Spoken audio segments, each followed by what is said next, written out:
Good morning, everyone. My name is Nick Miller. I'm ATU 1287 president. Most of you members up here, most of you council members up here I've spoke to, you all have known about a deficit for quite some time. I've come to you all's office personally and spoke to you all along with Frank White III about a $30 million deficit that we have. What is going to be done to bridge this gap? I've been told by many of you all that your colleagues believe that KCATA is misappropriating the funds.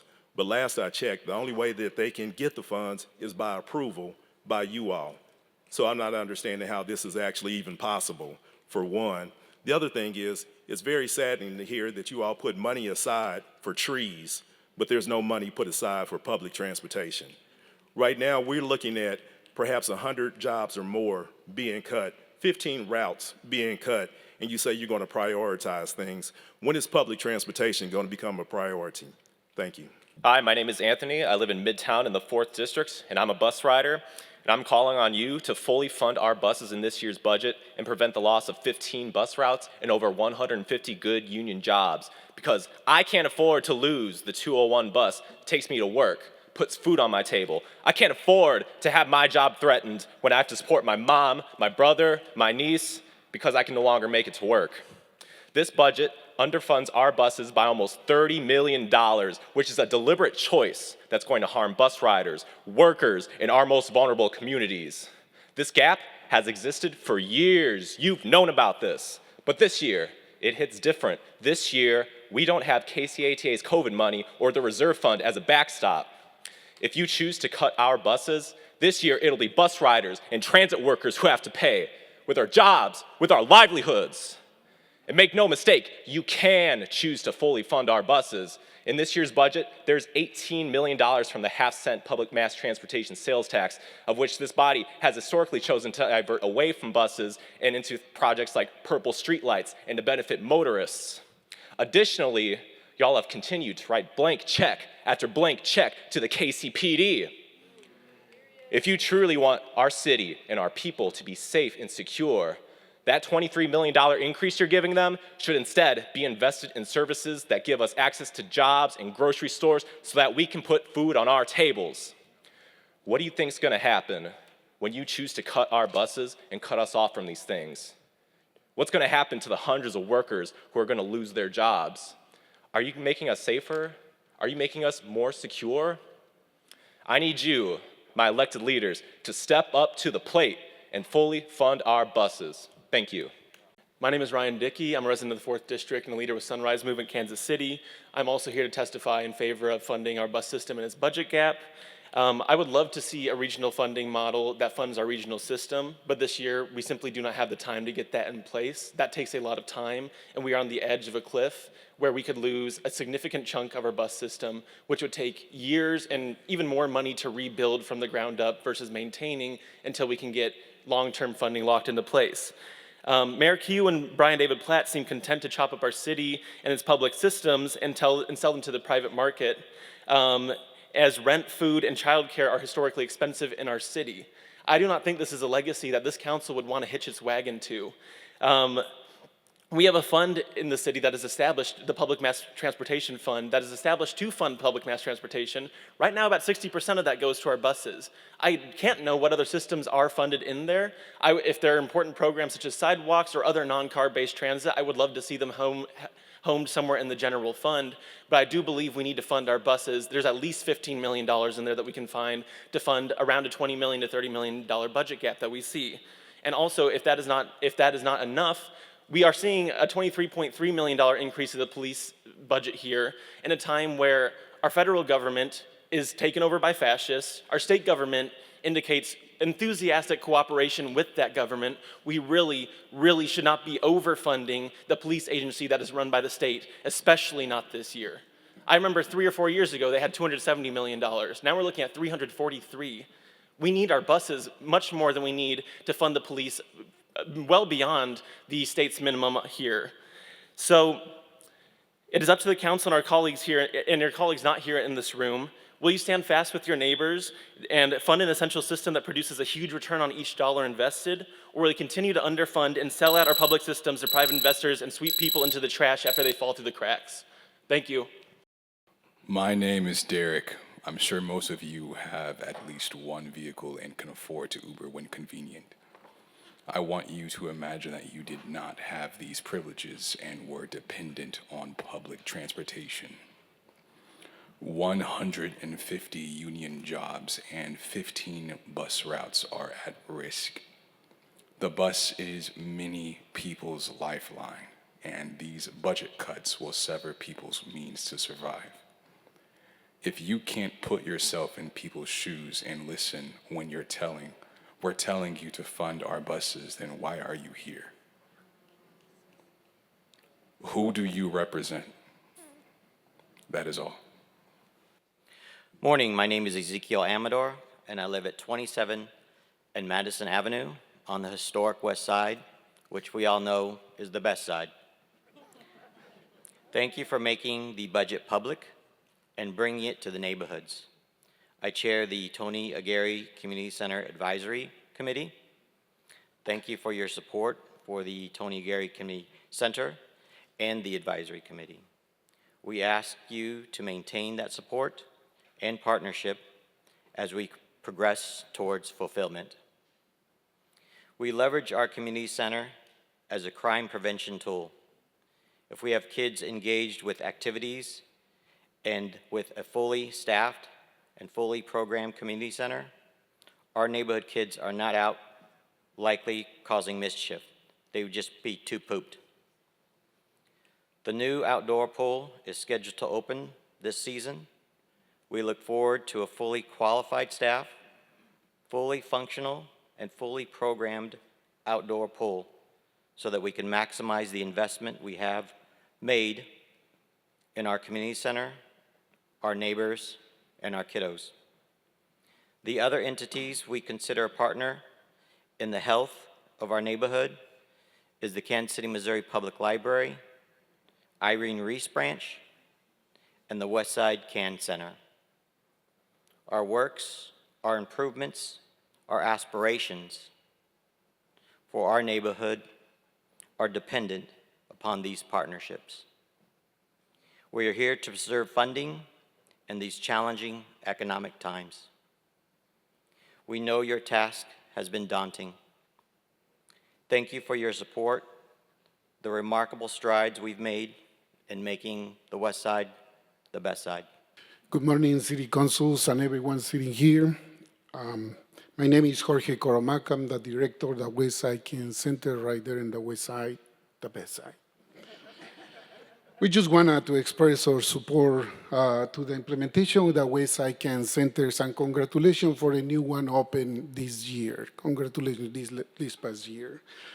The West Side Can Center is a tool that really equips the community to continue engagement and represent the needs of the community.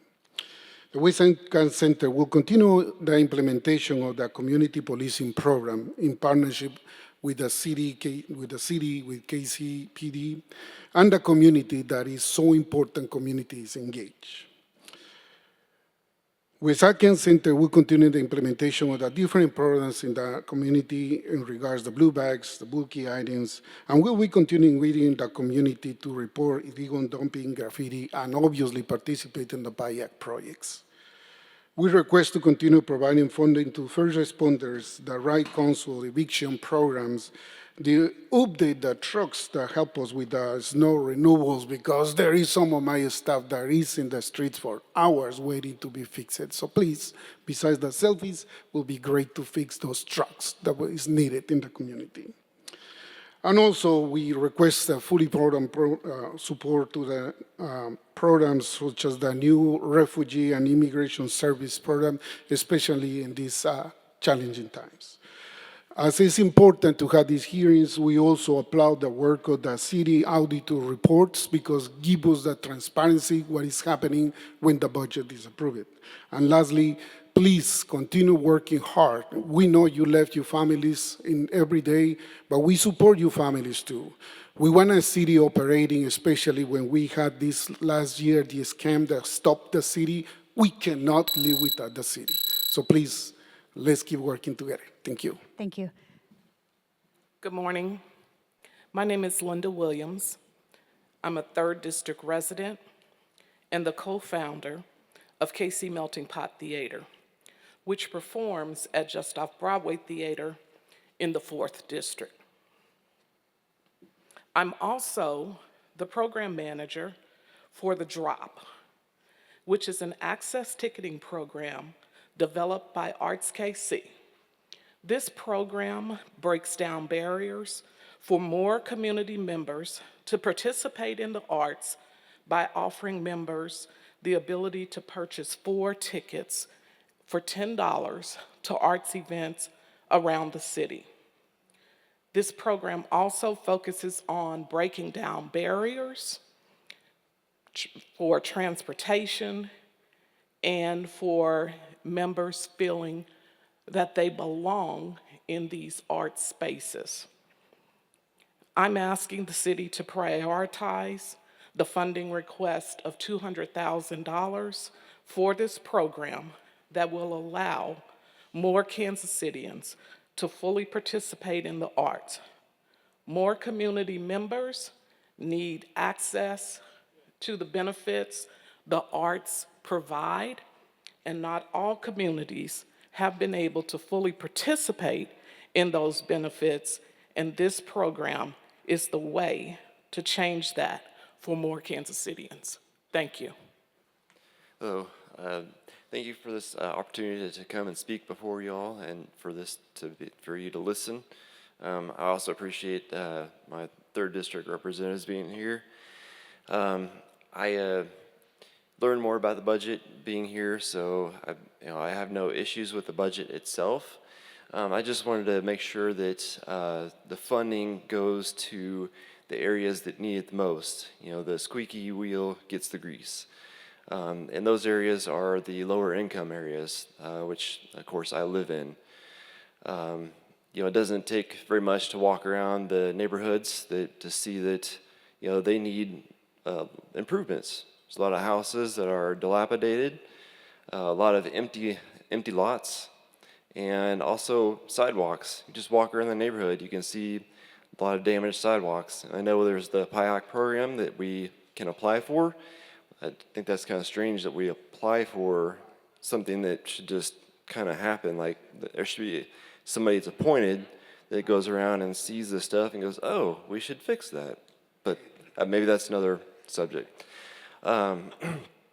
So yeah, I just wanted to come up and say that the lower income communities are the ones that really need the funding the most. And I saw that the housing and the public safety were on that budget, and I was happy to see that. So thank you very much. Good morning. My name is Michael Kelly, and on behalf of Bike Walk KC and our members, I want to ask for your continued support for multimodal transportation priorities. I want to start by thanking you for allocating $8 million for the implementation of Vision Zero. Traffic violence continues to be a challenge in our city and across the state. Preliminary numbers from MoDOT for 2024 showed pedestrian fatalities increased by 16%. The funding from Vision Zero will enable small-scale interventions like crosswalks and speed humps, as well as broader corridor improvements that make it safer and easier for people to roll, bike, and walk in Kansas City. I also want to thank the city for allocating $22.1 million for sidewalk and ADA improvements. The proposed $14.6 million for sidewalks around elementary schools is a welcome addition to this parent of elementary-aged children, and it is great for our broader efforts to create more safe routes to school. I lastly want to ask the City Council to find a way to increase funding for transit operations. What is currently being proposed in the budget isn't enough to prevent cuts to existing service and the loss of union jobs. KCMO is being asked a lot, and I want to acknowledge that the current system is unsustainable. We need a regional funding approach, and Bike Walk KC is eager to work with the Kansas City Regional Transit Alliance, Sunrise Movement KC, and others to determine how to make that a reality. In the meantime, please work to find a way to preserve what existing transit we have. We are living in uncertain times. The budget process and this final product is a chance for the City Council to provide clarity, guidance, and hope to constituents who desperately need it. Please, maintain proposed funding for walkability and Vision Zero, and increased funding for transit. Thank you. Good day. My name is Joshua Hale. I'm a 3rd District resident and Kansas City native, born and raised. And hopefully 3rd District is on its way to being the best. I want to say, as a newly elected volunteer for KC Can Compost, I wanted to issue a thank you to the city of Kansas City and everyone, the community, for its support and valuing KC Can Compost. For those of you who don't know what KC Can Compost is, there's a website, you can find that out. But KC Can Compost is an innovative nonprofit enterprise committed to the transformation of Kansas City's social and environmental landscapes. We not only collect organic waste and divert it from the landfill for composting, but also educate and train people struggling to overcome barriers to employment for work in green industry jobs. 2 goods, 1 solution. There's also an app that you can download, BB Compost. And if you haven't noticed, at the southeast corner of the parking lot, there's that orange blue bin compost. That's where you can have 24/7 access to a lot of the different locations to compost your waste. It does keep the rats and other pests away from the food source. It's a consolidated drop-off locations that make it more efficient and scalable to compared to curbside. It enables organizations to offer food waste collection programs more cost effectively so they can expand faster and further. And we just want to remind you, if you know anybody that's looking for an employment and a green job, head over to KC Can Compost. Continue to support and value. And my last point of humor, KC Can Compost is putting our money where our mouth is. Get it?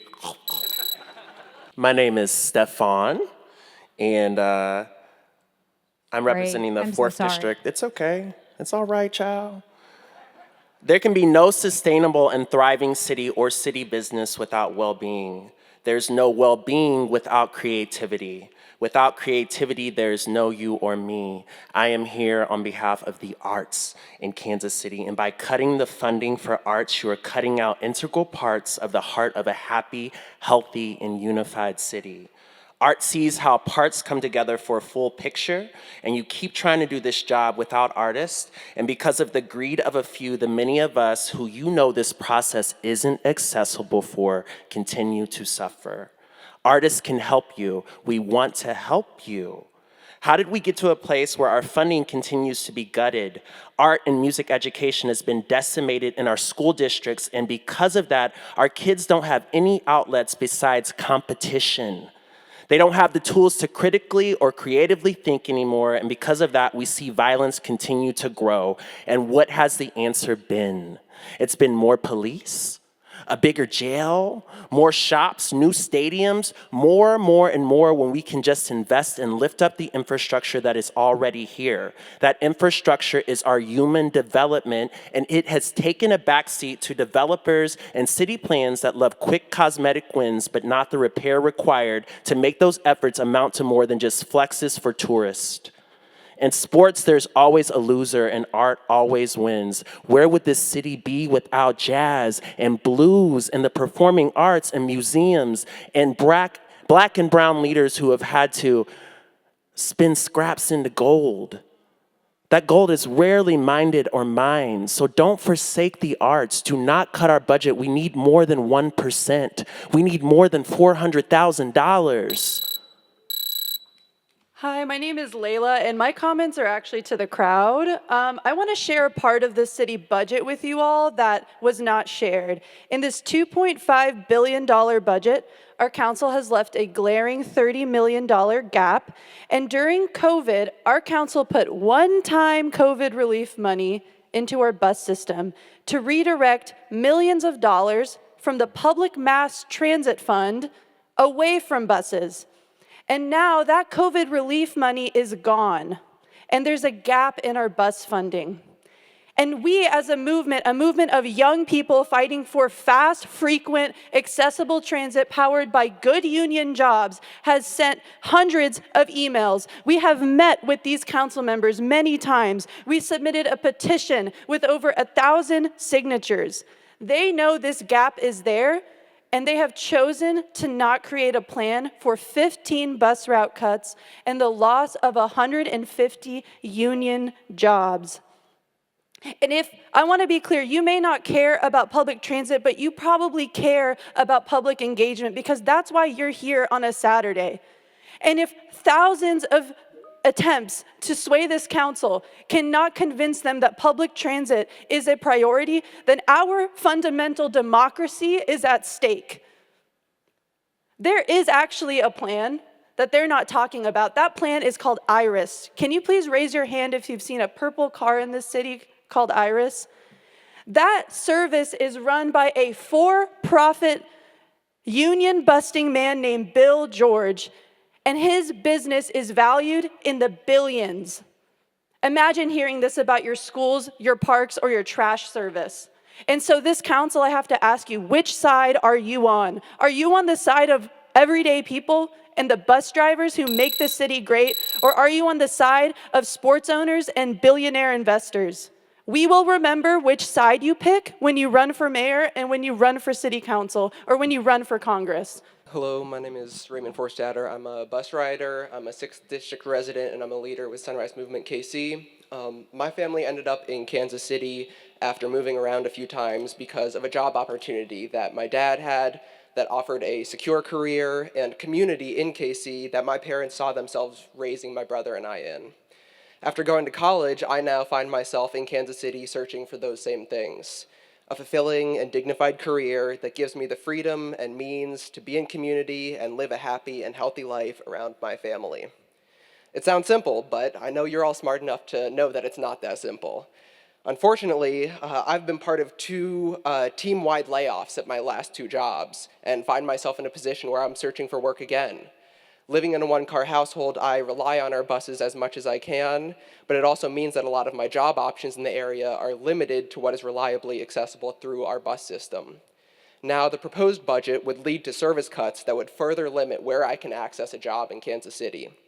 I believe our budget should reflect what works for the working people of the city. But if you don't fully fund buses, you'll cut off many people's access to jobs, and you'll also be dooming union workers for ATU Local 1287 who keep our buses running to layoffs as public transit throughout the region is siphoned off for exploitative programs like IRIS that KCMO government is responsible for championing despite being run for private profit, not public good. As our city council, you have the power in the budget to show what you believe we deserve as residents of this city. Do you believe in a city that values strong public transportation powered by good union jobs? Or is Kansas City looking to kill off public transit and lay off union workers in order to prioritize a system like IRIS being run for profit by union buster Bill George, whose workers have made clear that he isn't doing right by them? For the working people of this city and for union workers that keep our buses running, please amend and pass a budget that fully funds our bus system. Thank you. Good afternoon, good morning, everyone. My name is Ebony Fondren. I'm a jazz vocalist, a proud jazz vocalist in Kansas City. I have been for the past 20 plus years. I'm a musician, entrepreneur, and I'm an international ambassador to Kansas City for jazz music. Outside of Kansas City, we have a reputation of being a music city all around the world. When they hear that I'm from Kansas City, they go, wow, the jazz must be great. The music scene must be amazing. And then I come home and we have no support. Creative City Kansas City is an organization that supports our designation in UNESCO as a creative city of music, the only creative city of music in the United States, and they cut our funding. What we do is we preserve our music history in this city. In 2026, FIFA is coming to Kansas City, and I guarantee you, all of those people from around the world are gonna wanna come to Kansas City and hear music, and that's gonna fall on us, the artists, to do that. This organization promotes and supports that relationship between the world and what Kansas City has to offer, so I implore you to please reconsider and invest in Creative City Kansas City. Thank you. Good morning, everyone. My name is Paula Saunders Lewis, and I am also a jazz musician here in Kansas City. I'm going to echo a lot of what my colleague Ebony just said. I am here to testify on behalf of Creative City KC. We request full financial support for Creative City KC and our membership in UNESCO Creative Cities Network as the first UNESCO City of Music in the United States. I, along with 4 other KC musicians, traveled to Chile in 2023 under this program. And we had the opportunity to collaborate with local musicians. As Ebony just mentioned, people have heard of us in other countries. They presume we have an amazing jazz scene here. What a shame it will be if they come to Kansas City in 2026 and find that that is not the case. We absolutely need the support. We know that the City Council is working to restore UNESCO funding, and we want you to know that these musicians, we all value UNESCO and want to see the investment in music. Councilwoman Robinson, thank you so much for advocating for UNESCO in the budget and getting us to Chile. We know that you and Mayor Pro Tem Shaw have been to Portugal and are advocates for UNESCO and music, and we truly appreciate your support. Thank you. Okay, good morning. Good morning, my beautiful city council persons and stuff. I didn't wish y'all happy Valentine's Day, but all the beautiful ladies up there, happy done. The brothers, I hope y'all spent your money on your significant others. But hey, I'm really proud of you guys. It's hard, it's really hard serving our community. It's a tough, tough job. It really is. And I say, and open and honestly, y'all doing a good job. You're doing a good job.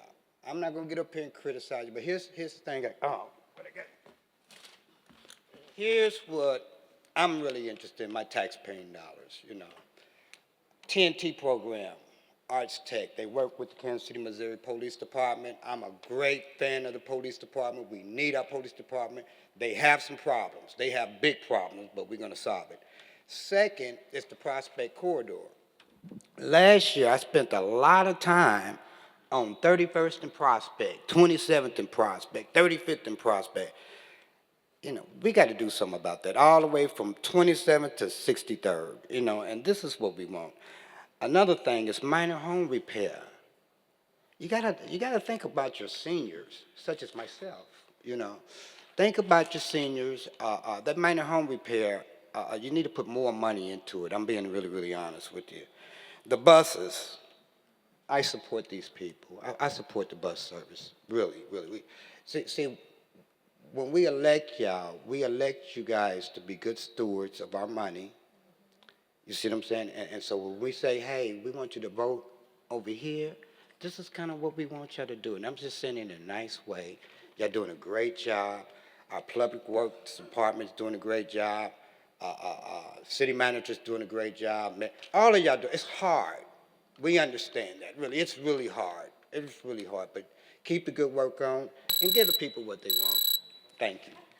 Hi, my name is Lucas. I live in North Hyde Park, right off of Troost. I take the Troost Max bus to work.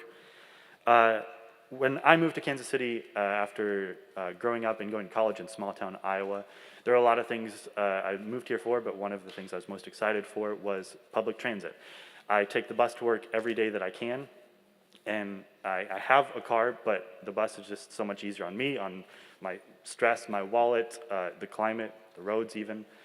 But we are facing a budget shortfall. The bus service is facing a shortfall, and not only does this budget fail to meet that, it will actually cut what funding we do have. This will result in cuts to bus jobs and service across the city that we desperately need, and I'll notice that the highlights didn't mention any of these cuts that were made.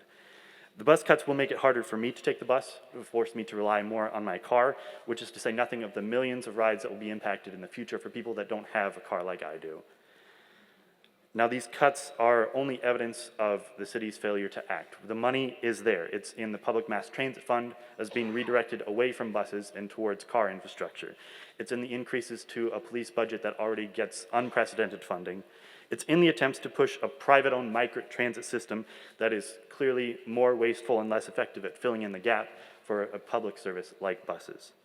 Now, instead of using this money to fund services like buses that working people need, the city has been spending it literally anywhere else and selling off our buses.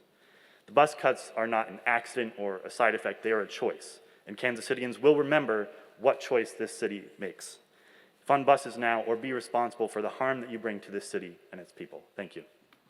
Hi, my name is Lillian. I am, oh God, wow. I was raised in the 4th and the 2nd districts. I was excited to move back to KC because I just wanted to re-experience the city, and I found that my transit routes were cut due to streetcar construction. When my family first immigrated to KC, we lived on Independence Ave, and my dad had to take 3 buses both ways every single day to go to work. Public transit was not a choice, it was our survival. Later, it allowed me to work, commute, and study abroad, and many immigrants and migrants in the city choose south of the river because of public transit access.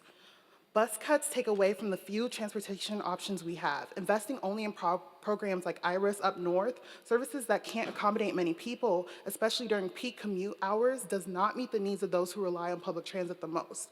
All people need timely and safe transportation. I've waited as long as an hour and 45 minutes for IRIS, sometimes until 9 p.m.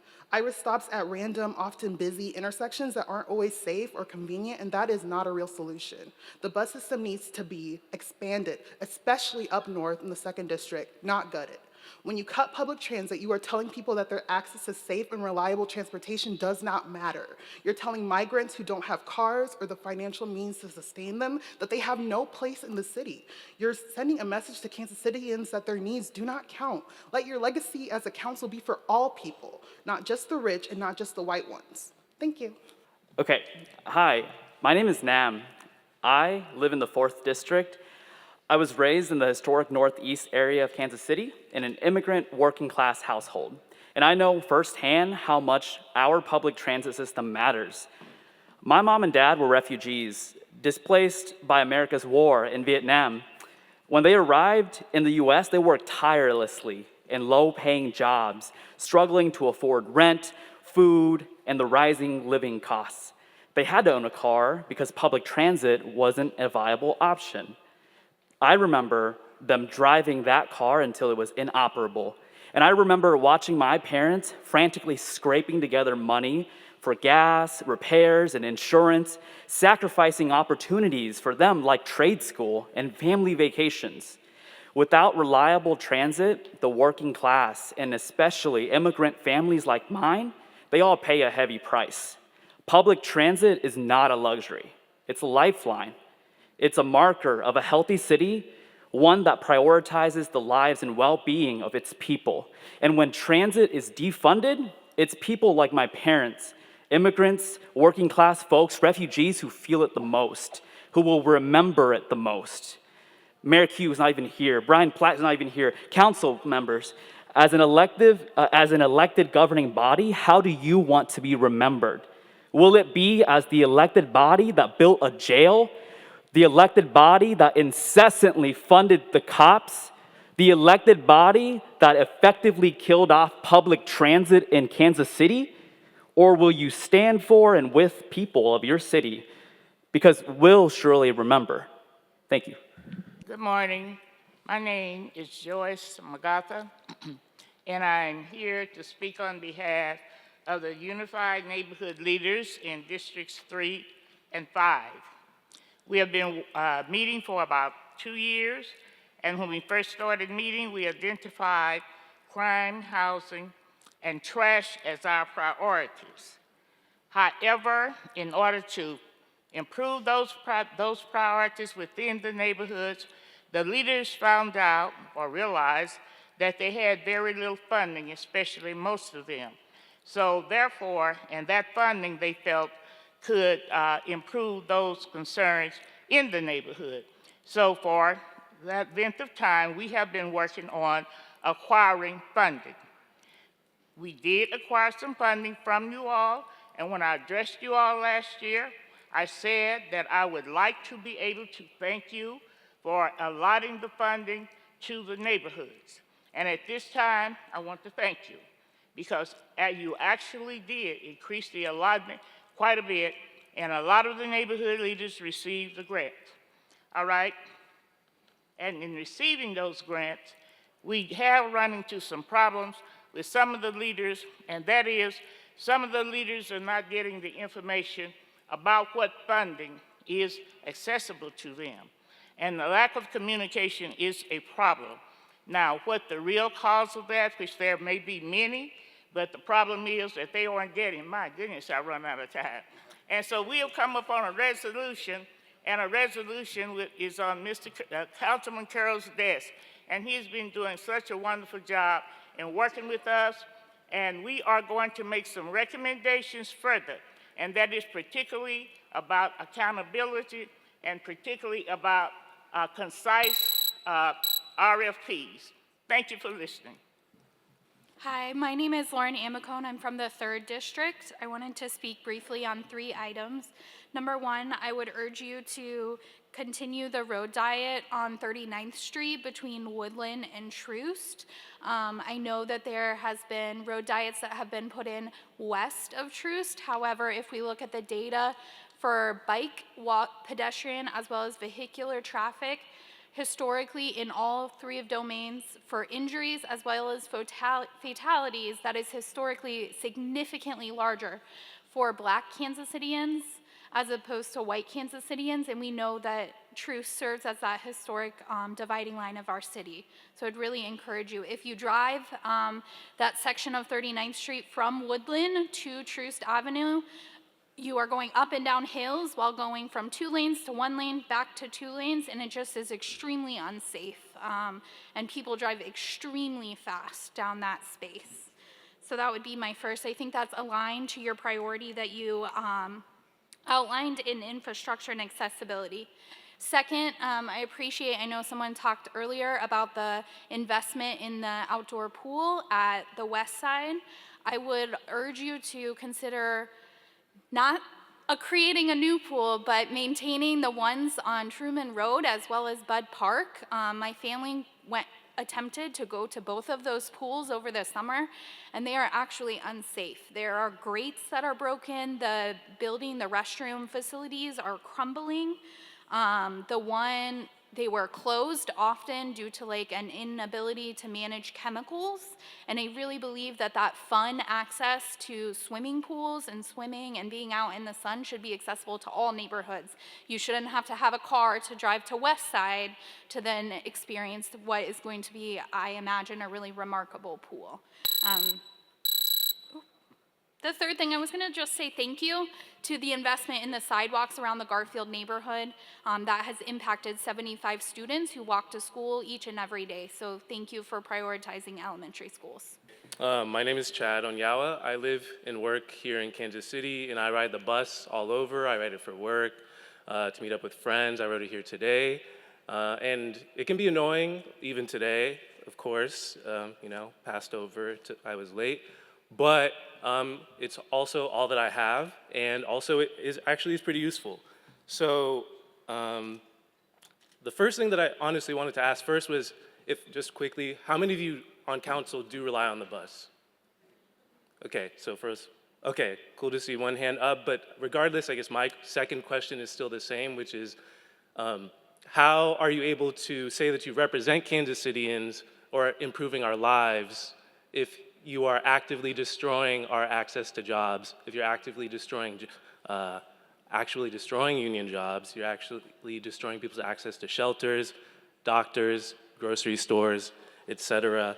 I don't see that as making our city any better, and I don't see that as representing my interest as someone who's continually tried to improve our bus system by engaging with you here. There's millions of dollars on the table, and I want to know, are you going to amend this budget for the benefit of Kansas Cityans? Or are you going to continue to sell out Kansas Cityans and your neighbors and sacrifice us for private interests, as if that's how it has to be? So thank you for listening, and I hope that you actually leave a legacy of progressive public transit in the city. Thanks. Good morning. My name is Don Maxwell. I am the operator of the Linwood Shopping Center, Linwood Square, also the representative for the Palestine Senior Activity Center and the Prospect Business Association. Most of my life has been consumed for the last 45 years in the redevelopment of projects along the Prospect Corridor. We've made many requests, and the city has funded a lot of the projects that we've attempted to do.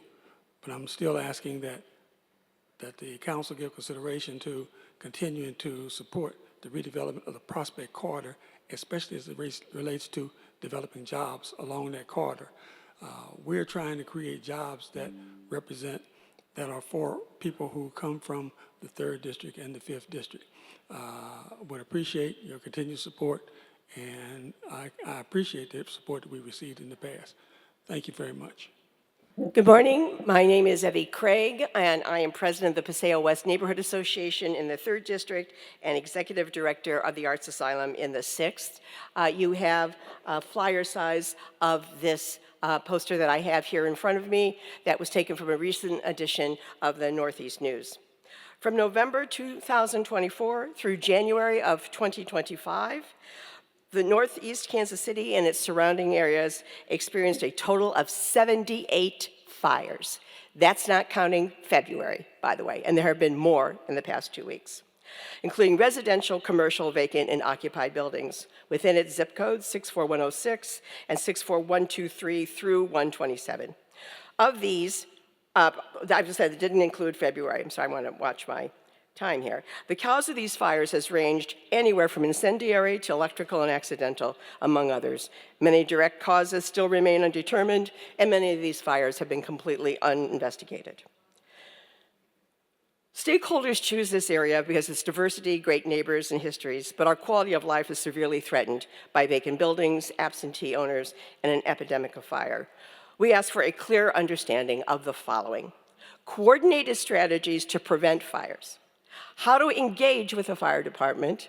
We've had 911 put us on hold, call us and yell at us if we don't remain on hold for a long time. It's very difficult to figure out what to do.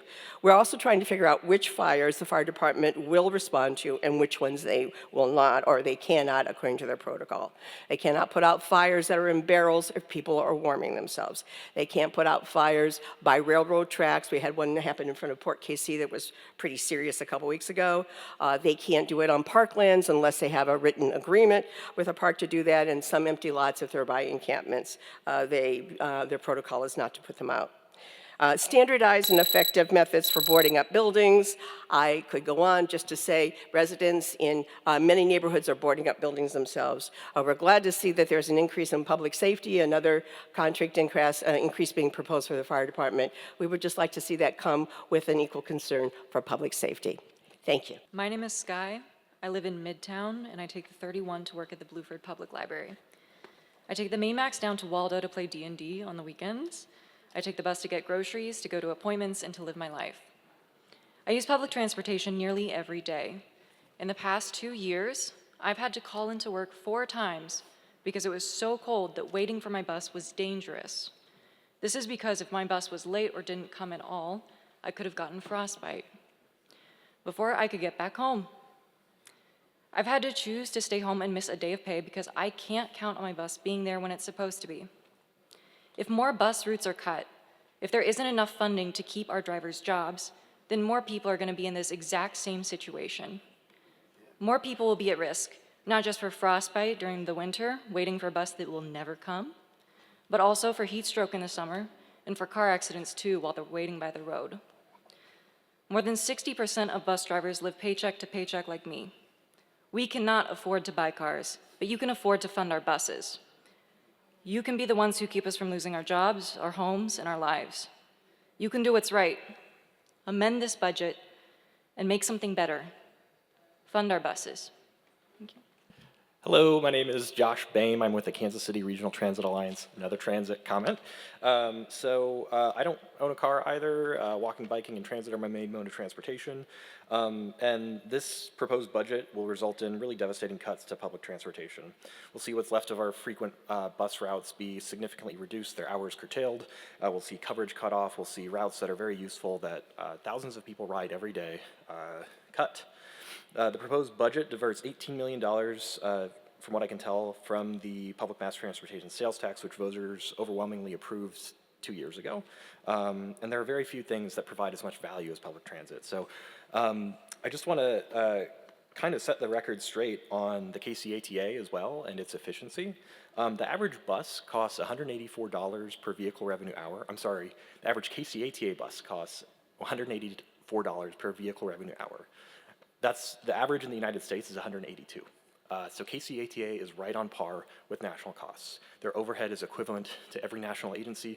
I'm a transportation planner, but you don't need to be a transportation planner to know this. You can go to the FTA's website, download the National Transit Database, and find this data yourself. Let's see. A lot goes into providing an hour of bus service. It's not just the operator, but it's the diesel mechanics, it's the custodians, it's the people who I see power washing 5th and Grand Max Stop a couple times a week. It's the people who buy health insurance, who buy buses, who plan and schedule service. I work with some of them. They are overworked, they're underpaid, and their jobs are at risk as a result of this, and that's devastating to me personally. So in the past, the mayor and council have actually made a commitment to reduce the redirections from the public transit sales tax. This was under Mayor James' term. You guys could do that as well. Great things happened during that term, and you guys are going to do great things as well, but we really hope you dig deep into this budget and save this year's public transit operation funding. Hello, Ryan Mott, 4th District resident. I used to be a driver, and then the Armor bike lanes were the first protected bike lanes in Kansas City that went in, and that got me to ride a bike. I've been riding a bike for 6 years now. I use it for fun and for transportation. My daughters walk and ride bikes to school, and we owe that both to the Armor bike lanes and the Gillum cycle track. And we do that year-round, every day when it's safe. And sometimes it's blocked by cars, sometimes it's blocked by broken glass or by ice and snow that hasn't been cleared. So I am encouraged to see in the budget there's additional money for Vision Zero. I hope that stays. I rode my bike here today and had a close call slipping on the ice, almost sliding out. So I had to get out of the bike lane and into the vehicle lane, which as a confident cyclist I can do, but as my friends and my daughters maybe aren't so confident. As they're getting closer to driving age, I don't want them to drive. I want them to have the opportunity to have safe routes on their bicycle. I want the opportunity for them to take the bus wherever they need to go. But as they get closer to that, the bus isn't reliable or it doesn't go where they go, and they don't have safe biking infrastructure everywhere they need it. I hope the council prioritize that. Lastly, if rural Missouri wants to control our police, rural Missouri should pay for our police. Don't give them an extra cent that isn't absolutely required. Thank you. Hello, my name is Amber Underwood, and I'm a musician.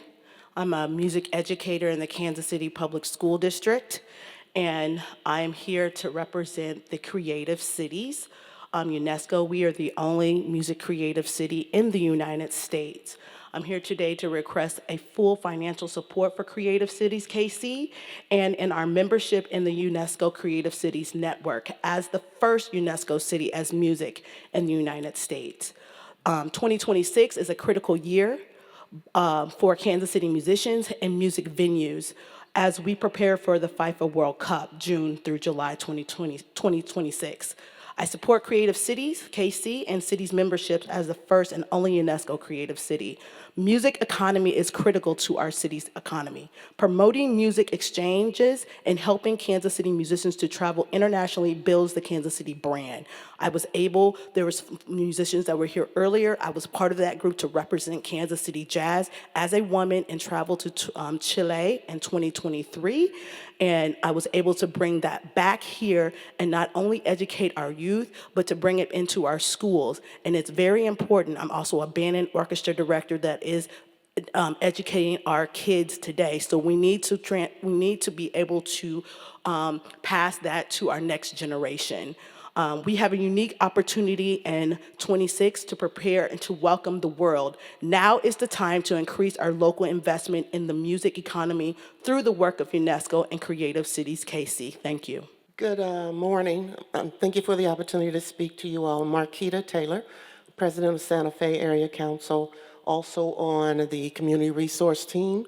I want to start with a thank you, an absolute thank you to the Neighborhoods Department and for City Council allowing those dollars to continue to flow to those neighborhoods. It's making a tremendous, tremendous difference. Thank you so much. The Neighborhood Department are wonderful. They work well. I thank them so much. I want to also thank Councilman Duncan for stepping outside of his neighborhood, but recognizing that there's a number of issues in other areas that are going to affect every neighborhood. So I thank you so much for submitting dollars for Reach KC. I want to see great things happen with that. I do know that it's a referral basis, which brings me to the next part of my conversation. There are a number of on-the-ground organizations that want so much to make an impact on 31st and Prospect, up and down that area. We talk about it, we say we're going to fix it, it's still there. So it's still a problem. We're getting ready to go into spring. We definitely need some additional help. We need those dollars on the ground to those individuals who want to come in and do the work and not just referral services. I also want to speak to affordable housing.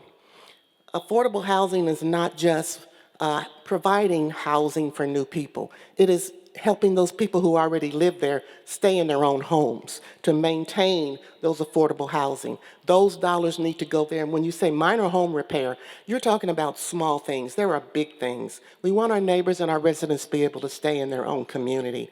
Thank you so much for all you do, and I appreciate all of you for your work. You've been great last year. Thank you. Hi, my name's Kate Schulte. I am a resident of the 3rd District, and I'm grateful to be here and grateful to hear about how much Kansas City cares. I am with House KC.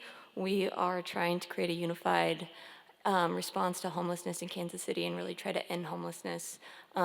We love the Zero KC plan, and we really want to see the city invest in that more. We need a low barrier shelter system in Kansas City. I love seeing that you put $1 million into extending the emergency shelters to extend beyond just the winter time, but it's not going to be enough for the number of people who need it. So we really need more investment in that. We also need more outreach workers so folks are ready to be in housing when it becomes available. I've tried many times to get many of my friends and neighbors into the medical care that they need, but we do not have enough substance use disorder beds or mental health beds in Kansas City to meet the need. So we really need more investment in beds. And the other thing is, if we don't have homes for people to go to when they're house ready, then they can't get housed. So we really need more affordable housing, just more housing in general in Kansas City. So I hope we'll prioritize that in this budget. And then I stand in solidarity with the Sunrise Movement and everyone else who's talked about public transit. We need a robust public transit system. Many of our friends who are sleeping on the streets depend on that to get to shelters overnight, to get to necessary medical appointments, and they won't be able to get there unless we have a system to get them there. So thanks for hearing me out. Thanks. Hello, everyone. Good morning. First, thank you for this opportunity. I'm going to keep it brief. I did not pre-write a speech. I loved the speeches that I've heard today. The two things that I wanted to talk about, first, minor home repair, major home repair. We have an affordable housing crisis in Kansas City. I think it's important that the City Council prioritizes additional funds for the CDCs that are here in the city doing minor home repair work. Many of them have lost the capacity to run really robust minor home repair programs. We want to keep our seniors in their homes. We want to keep folks in the homes that already exist, in addition to bolstering the development processes.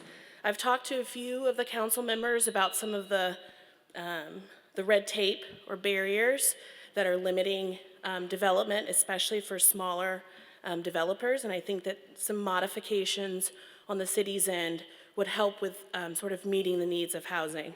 The other thing that I wanted to talk about that I didn't hear anyone mention today was support of our local food system. We recognize that food access is a challenge for many of the members of our community, including members of the houseless population and others.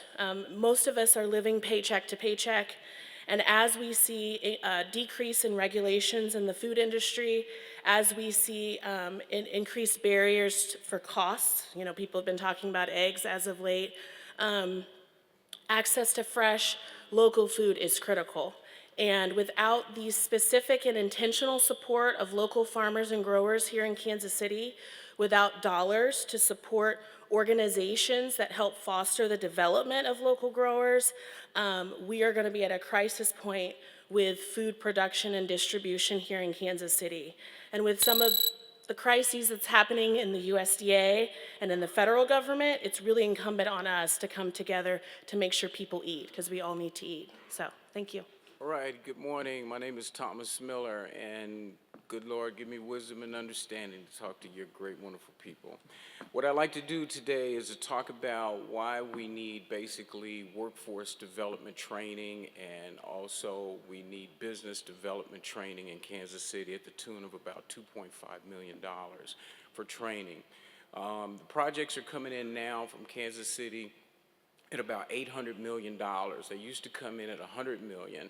And what prime contractors are doing is they're hiring from out of town. And those contractors are taking their money back to where they came from, and then we're not taxing it.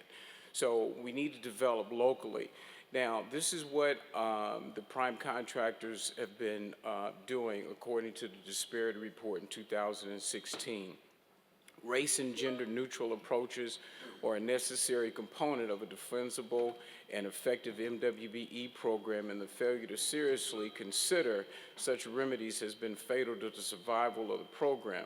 Difficulty in accessing procurement opportunities, restrictive bid specification, excessive experience requirements, overly burdensome insurance and bonding requirements, for example, might be addressed by the KCMO without resorting to the use of race and gender in its decision-making. Effective remedies include unbundling of the contracts into smaller units, providing technical support and training programs, and address issues of financing, bonding, and insurance, important to all small and emerging businesses. Further, governments have a duty to ferret out and punish discrimination against minorities and women by their contractors and staff and bonding companies. 75% of all construction projects are performed by white male-owned businesses. Approximately 4.5% are black-owned businesses. And we are just here to try to balance that disparity with the training is what we're trying to do with strategic workforce development. Thank you for your time. Hi, my name is Nasir Anthony Montalvo. I live in the West Side, 4th District, and I'm a frequent bus rider, particularly the 11 and 24 lines, and I'm here to testify in support of funding our buses. I do not have a car or a driver's license, so the bus is my primary mode of transportation. But the bus system has meant more to me than just being able to get from point A to point B. When I first moved to Kansas City in 2021, I lived in the Northeast, where I met so many people in my community today through just taking a ride home from work. As you know, the Northeast has a large houseless population. Every Monday at 5 p.m., the 24 bus has been critical in helping many of my friends and community members get a free meal, clothes, and financial help at the church on Independence Boulevard. For me, during the winter, when I needed to walk a few blocks down to the CVS or Walgreens for my medication, I could hop on the 24 and keep warm instead of trying to trudge through the snow. The buses are not merely a mode of transportation. They're a community connector. They're a source of warmth. They are quite literally a means of life and death for someone looking to eat their next meal.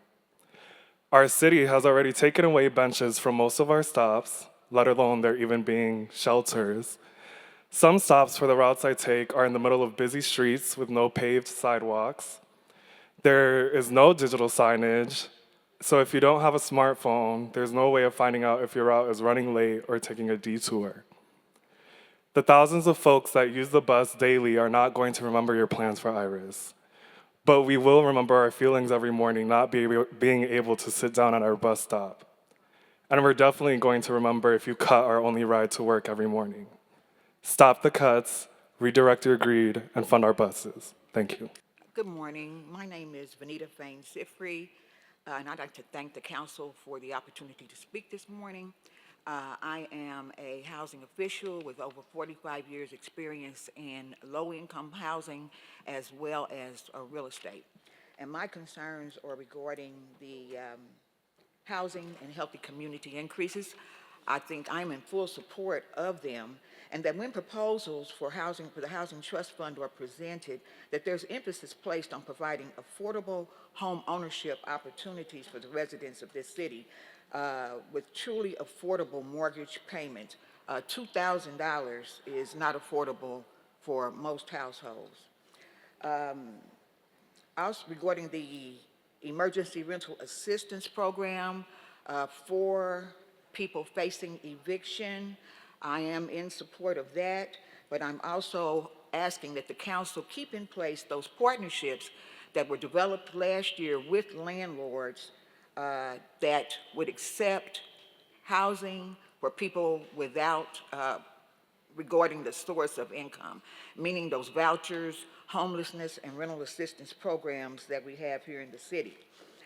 There are a lot of expenses associated with offering rentals, the increased county taxes, the increased insurance, and so forth, and the small mom and pop landlord is really the backbone of the rental system here in Kansas City, and they should be supported.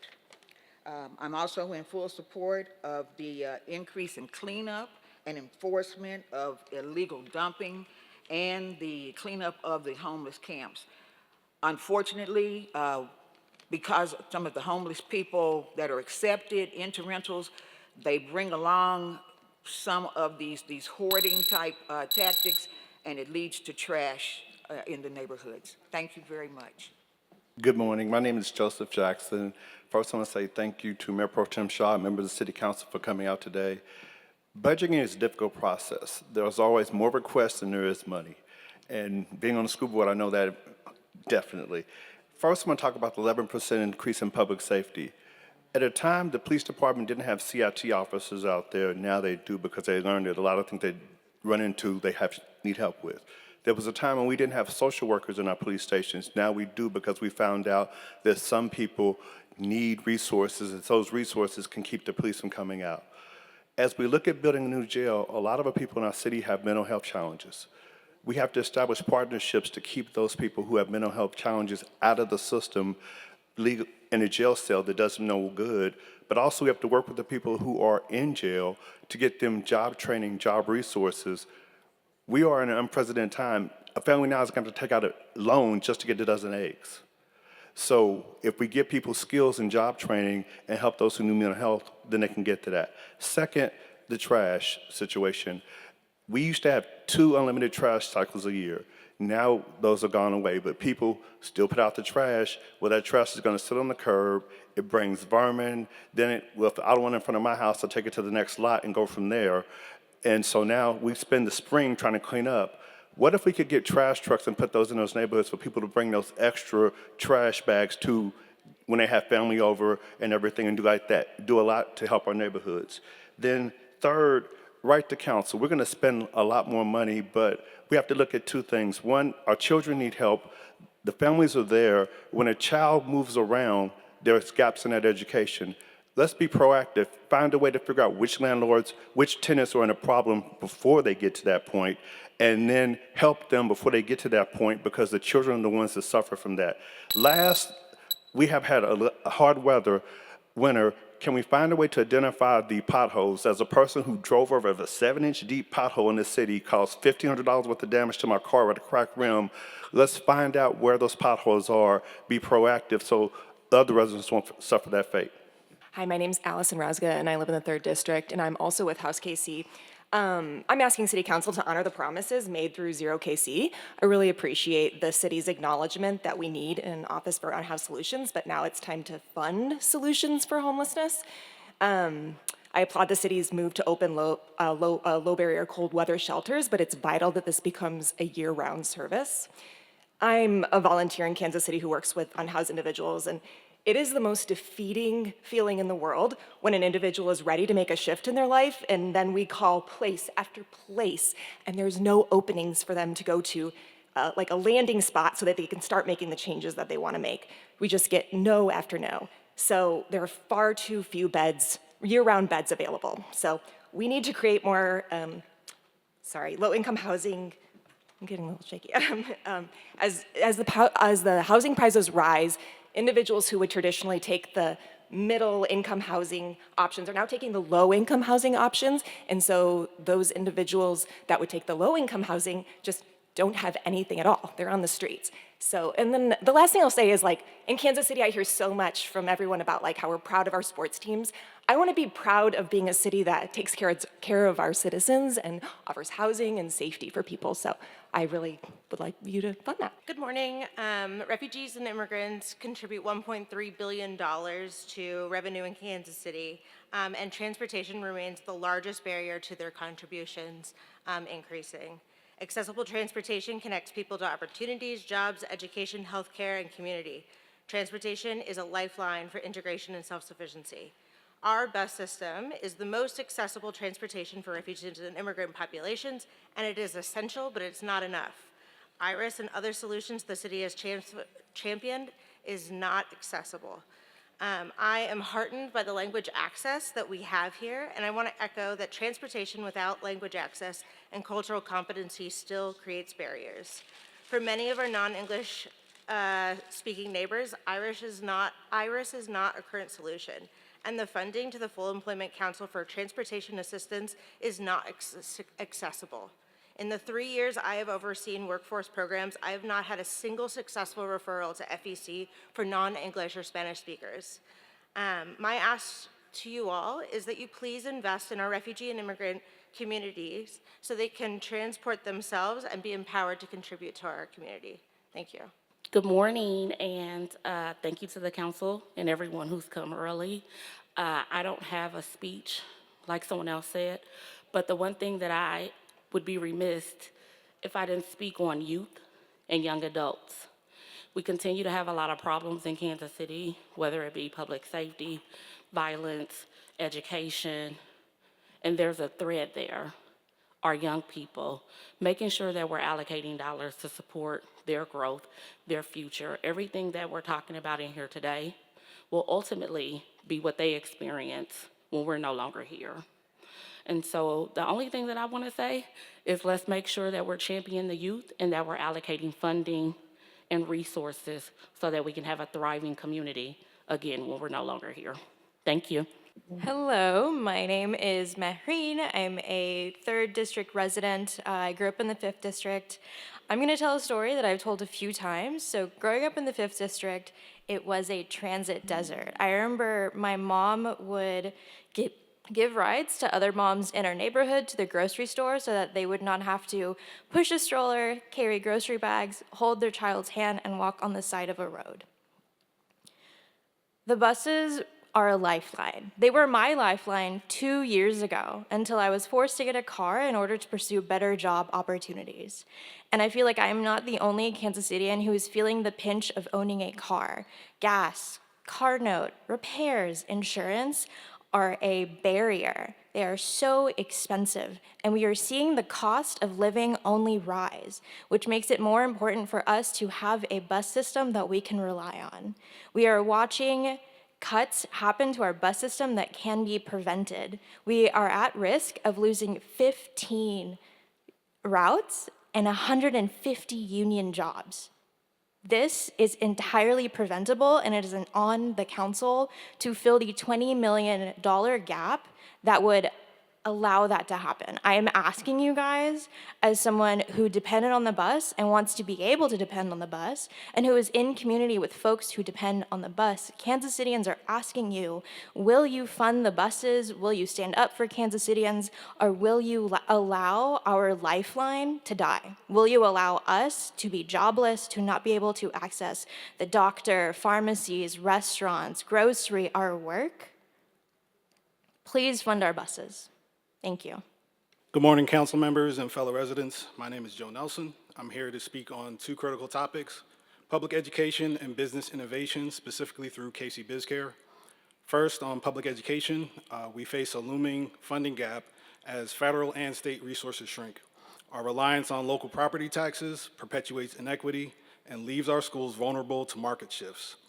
We need a long-term investment strategy that prioritizes universal pre-K and supports the educators who shape our future.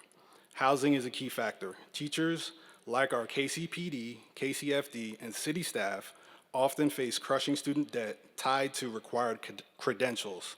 Let's invest in housing solutions that reflect income levels so that those who serve here can afford to live here. And just as KCPD has a liaison at City Hall, education deserves the same representation to coordinate across districts and strengthen citywide collaboration. Second, on business innovation, KC BizCare has empowered countless local entrepreneurs with limited resources, helping fuel safe, vibrant neighborhoods. With full funding, the potential impact is enormous. More businesses, more jobs, and a stronger tax base for city services. These investments are a proactive approach to growth and stability. Had we made similar long-term commitments years ago, we might have avoided some of the reactive public safety crises and funding spikes we face today. Let's act now, build a stronger, more equitable Kansas City for everyone. On the KCATA note and public transportation, please look at any funding that's going towards programs specifically for folks with disabilities. If you listen, if you talk to the Coalition for the Blind, there's a lot of issues there. And then any funding going to KCBD, please look at increasing funding for community interaction officers. Thank you. Hello, my name is Lenny Hall, and I'm representing myself with the extemporary message. I usually come here as a reporter, and I've been reporting these things, these hearings for about 2 years, which means for 2 years I've been hearing the same thing, which means you've been hearing the same thing, which means issues have gone unresolved. I am coming to mostly speak about the public transit as a child of two blind parents. Two blind parents who use bus transit as a child and growing up today, I understand how crucial that is to lifelines. By the grace of whatever deity you believe in, I have one eye. I lost my right eye, so it's by the grace of that I am able to provide transit for myself via car payment that I don't want to pay for, but it is not lost on me that there is, at stake the potential that I could also lose my sight and therefore have to rely on public transit. And I think what's lost on that is we hear people speaking up on behalf of the migrant community, on behalf of workers and those who can't afford, but very, very seldom do we hear people speaking up for those who rely on that public transit because they do not have the the ability to see. So I implore you to think about those things, think about communities that will be impacted by that and who don't have the income to kind of supplement that loss. Thank you. Good morning. Jonathan Feverston, 3rd District resident. I am here this morning to voice support for the Vision Zero funding that is in the current proposed budget. Specifically, when I spoke with my neighbors, there was a lot of interest in potentially using some of that funding to fund a street diet on 39th Street. So there have been past PIAC submittals for a street diet from the 4th District, but also in the 3rd District section. And there was also in 2019 a plan called the Midtown Complete Streets Plan that in many ways has yet to be implemented. The top priority in that plan was the 39th Street road diet. We have a lot of transit riders along this corridor, specifically at 39th and Troost with the transit center there. And a lot of, from being a resident in that area, I've seen a lot of really close calls from car-to-car crashes, but also car-to-pedestrian. As Sunrise KC has voiced this morning, a lot of transit riders rely on getting around by bus because they cannot afford a car. So I can't imagine if a transit rider were hit by a vehicle, what that economic cost would be to that household. So I just really want to reiterate, support for transit funding, but also support for all users in that corridor by directing Vision Zero funds to make that improvement. Thank you. Good morning. My name is Wayne Snyder, and I'm the president of the Gregg Klice Community Center Advisory Committee. And I'm here to talk about support for the Parks and Recreations Department. I've been a member here at the Gregg Klice Community Center for over 25 years. I've seen a number of programs come and go. But here recently, our kids, particularly the disadvantaged kids, they have to pay $5 in order to come to this particular community center. I don't know if it's community center wide, but there's been a decrease in the kids coming to our community centers. And to me, that's appalling. There's infrastructure here at this particular community center with regard to the pool. So now we have our kids have to pay $5, right, to come in, and there's been a decrease in their population. The pool is down, and not to say that our administration is not working on it, but it's going to take a year and a half to get the infrastructure completed. I implore you, if we are serious about our children and making sure that they are not on the streets creating havoc, we need to invest in our parks and recreation facilities, make sure that we have the various programs to bring these kids in and not put the cost on parents that are disadvantaged so these kids can come in here and have a safe place. Thank you. Hey everyone, Logan Stacer, founder of Heartland Arts KC. Here today just to speak on behalf of the artist community. I work with artists all around the city of any discipline, comedians, poets, rappers, visual artists, professional beatboxers.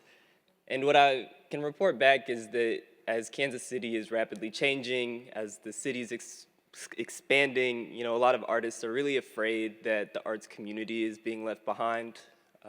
Kansas City is a UNESCO creative city of music, the only one in the United States. And so the culture here, we're already top of the class. It's not like the arts are a fringe thing here in Kansas City. There's a lot of value that we provide, and our value is recognized nationally and internationally. And what I can say is that artists, despite sort of this uphill battle we feel to feel seen by, the city, we want the best for Kansas City. And artists, if anything, are passionate and very effective communicators. And this year I'm working with a group of artists who are diving into infrastructure policy. And in 8 weeks, we're going to create a performance around infrastructure in Kansas City. And so what I know is that these artists that I'm working with, these artists in Kansas City, want to be a part of the city. They want to be a part of the conversation, and they don't want to feel alienated from the rest of the efforts to making Kansas City, the city that is in the national spotlight. And so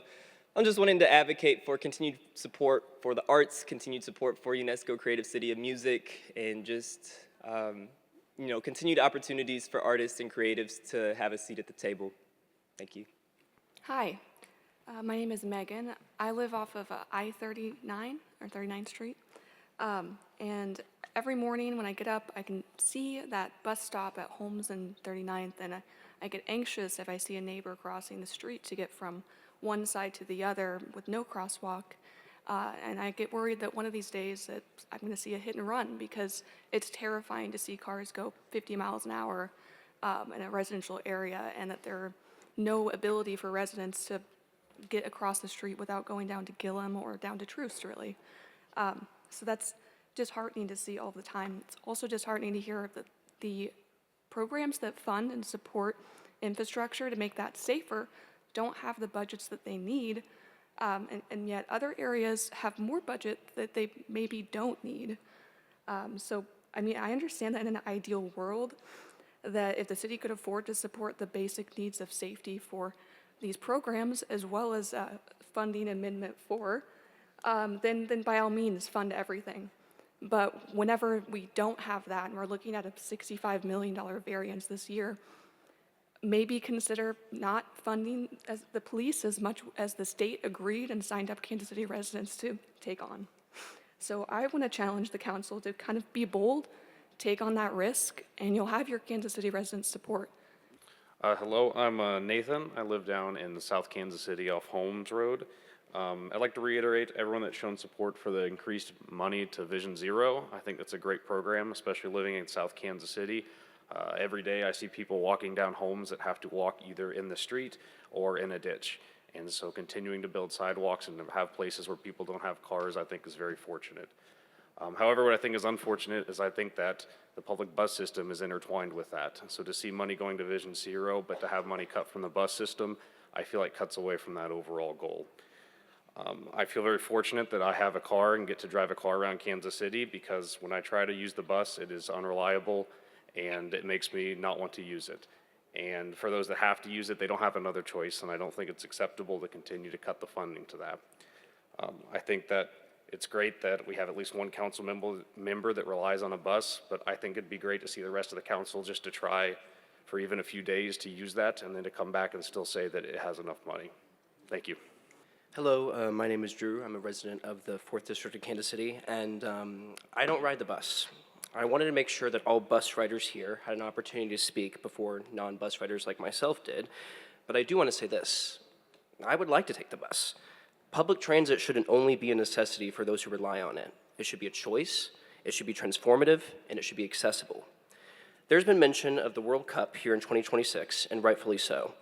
I'd imagine that over 500,000 visitors would expect quality public transit service. What a shame it would be if that was not the case, or if it only existed for them for those 2 months while the everyday Kansas Citian loses access once that World Cup is over. That being said, I think it's worth noting that you all do fund public transit. The city's work to expand the streetcar is notable, though services like this should be just as available for those who need public transit in all parts of Kansas City.